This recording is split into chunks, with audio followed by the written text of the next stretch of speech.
In this video, I'm going to show you how to make your Instagram account private, limiting who can see your followers, photos, and videos. If you don't want your Instagram account to be public and prefer to have control over who views your content, this video is for you. Stick around and follow these simple steps to make your account private. Let's get started. First, open the Instagram app on your device and make sure you're logged into your account. Once you're on your profile page, tap the three horizontal lines located in the top right corner of the screen. This will bring up a menu with several options. Next, you want to select the Account Privacy section under the Who Can See Your Content category. Inside this section, you'll see an option to enable a private account.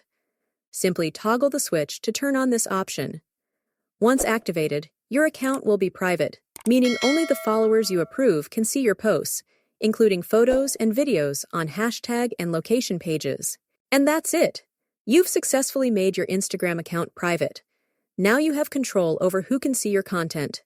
If this video helped you out, make sure to leave a comment down below, and don't forget to subscribe for more helpful tutorials in the future.